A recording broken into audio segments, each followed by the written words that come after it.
शाम को आते हुए राशन लेते आना और हाँ मुन्ना के स्कूल में फीस भरनी है उसके लिए पैसे देते जाओ। बीवी की इस मांग पर जेबें उल्टी करके दिखाने के सिवा बड़े के पास कोई दूसरा उत्तर नहीं था।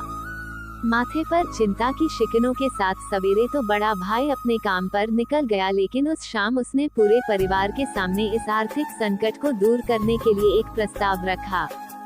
क्यों न हम उस प्लॉट को बेच दे जिसे बाबूजी ने लक्ष्मी को शादी में देने के लिए खरीदा था। बेटी को दी हुई चीज वापस नहीं मांगते पाप लगता है। लक्ष्मी का जन्म होते ही घर खुशियों से भर गया था, तभी तुम्हारे बाप ने ये तय कर लिया था कि ये प्लॉट लक्ष्मी का है जो उसे उसकी शादी में दे दिया जाएगा। माँ ने अपना विरोध जताते हुए कहा, कौन सी बेटी? वो बेटी जो प्रेम विवाह कर घर की इज्जत को खाक में मिला गई और पिताजी की अंतिम यात्रा में भी न शामिल हुई। बड़े ने टॉन्ट मारते हुए कहा, मेरा मुंह मत खुलवा, यहाँ कौन नहीं जानता कि लक्ष्मी को उस दिन गली के नाके से ही लौटा दिया गया था और उससे अपने पिता से आखिरी बार मिलने का हक भी छीन लिया गया था। माँ ने बेटी का पक्ष लेते हुए कहा। माँ के इस वार से दोनों बेटे चुप हो गए। ना बड़ा बेटा कुछ बोल पाया, ना छोटे बेटे के मुंह से कोई शब्द फूटा। थोड़ी देर की शांति के बाद छोटा भाई बोला, प्लॉट बेच तो देंगे, पर क्या लक्ष्मी कागजात पर दस्तखत करेगी? मुझे नहीं लगता वो हमारा भला सोच भी सकती है। आखिर है तो औरत जात, पुरुषों की परिस्थिति कैसे समझ पाएगी? काफी वाद विवाद और सोच विचार के बाद सब इस बात पर सहमत हुए और पड़ोस के मोहल्ले की लक्ष्मी की दोस्त को बोलकर लक्ष्मी को घर आने का न्योता दे दिया गया। अगले दिन सुबह से गली के नाके पर खेल रहे बड़े भाई के लड़के की बुआ आ गई, बुआ आ गई की आवाज सुन घर वाले चौकन्ने हो गए। दोनों भाई मन में द्वेष और नफरत के साथ उसको कैसे घर में आने के लिए कहे, इसी दुविधा में थे। वो कहते हैं न, जरूरत के वक्त गधे को भी बाप बनाना पड़ता है। उसी कहावत के हिसाब से दोनों भाई बहने से बात करने के लिए तैयार हुए। दरवाजे पर जब बेटी और दामाद ने पूरे 7 साल बाद कदम रखा तो माँ की आंखें भर आई और दोनों को बड़े प्यार से घर के अंदर लेकर आई। बेटी और दामाद भी माँ का इतना स्नेह देखकर भाव विभोर हो गए। शाम को साथ में बैठे बेटी दोनों बेटों और दामाद के आगे हिचकिचाते हुए माँ ने ही प्लॉट का मुद्दा उठाया। लक्ष्मी को थोड़ा अंदेशा था कि कोई बड़ी बात होगी। लक्ष्मी उसी दिन से ये सोच रही थी कि ऐसी क्या बात हो सकती है कि जो खड़ूस भाई उसे बाप का मुंह भी दिखाने के खिलाफ थे, वो अचानक इतने कैसे पिघल गए।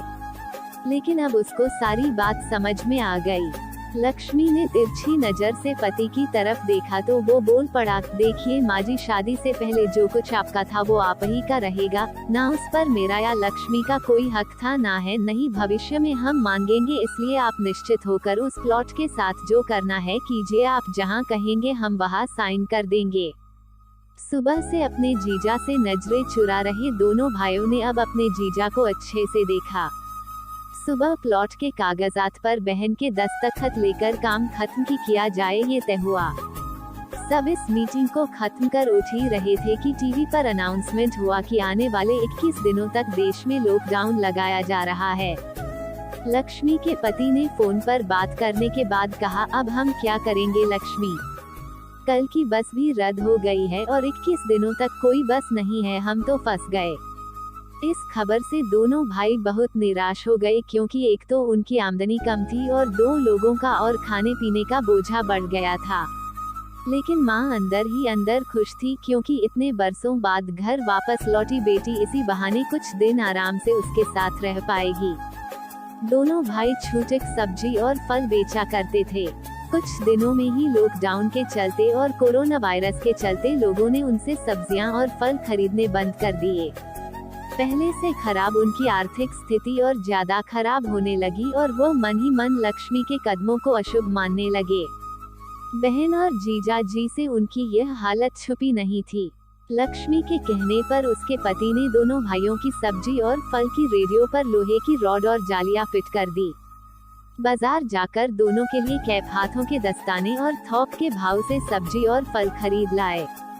दोनों की रेडिया अच्छे से तैयार कर फल और सब्जियां ढक कर दोनों भाइयों को टोपी और दस्ताने देकर जीजा जी ने उनसे कहा, एक बार इस तरह से धंधा करके देखो, शायद आपका मुनाफा बढ़ जाए। थोड़ी आनाकानी करने के बाद दोनों भाइयों ने जीजा जी के समझाए अनुसार धंधा शुरू किया। 2-3 दिनों बाद ही कोरोना से घबराए लोग अब ढकी हुई फल और सब्जियां और दस्ताने और सेफ्टी का ध्यान रखते बेचने वालों से ही फल और सब्जियां खरीदने लगे। इस तरह समझदार दामाद की वजह से धीरे धीरे दोनों भाइयों का धंधा अच्छा चलने लगा और उनके घर का गल्ला जो पहले खाली हो रहा था अब धीरे धीरे भरने लगा। माँ जैसे अपने मरे हुए पति से मन ही मन संवाद साधने लगी, देखो जी आपकी लक्ष्मी सच में लक्ष्मी है। उसके पांव घर में पड़ते ही घर खुशियों से भर रहा है। दोनों भाइयों के आंखों में पहले जो गुस्सा था उसकी जगह अब शर्म ने ले ली थी। वह मन ही मन सोचते थे क्या गलत किया था बहन ने जो हमने उसके साथ इतना बुरा सलूक किया। शादी ही तो की थी और शादी करने से पहले हमें बताया भी तो था। हम ही थे जो उसे स्वीकार नहीं कर पाए। दोनों भाइयों के मन में द्वेष और नफरत धीरे धीरे क्वारंटाइन हो गए। 21 दिन बाद जब दीदी और जीजाजी प्लॉट के कागज पर साइन करने जाने लगे तब दोनों भाइयों ने उन्हें रोक लिया और उनकी माफी मांगते हुए वो पेपर्स उन्हें देते हुए बोले, शादी के वक्त हमने आपको कोई तोहफा तो दूर की बात है आपका हक भी नहीं दिया, लेकिन अब इस प्लॉट को स्वीकार कर हमें प्रायश्चित करने का एक मौका दीजिए।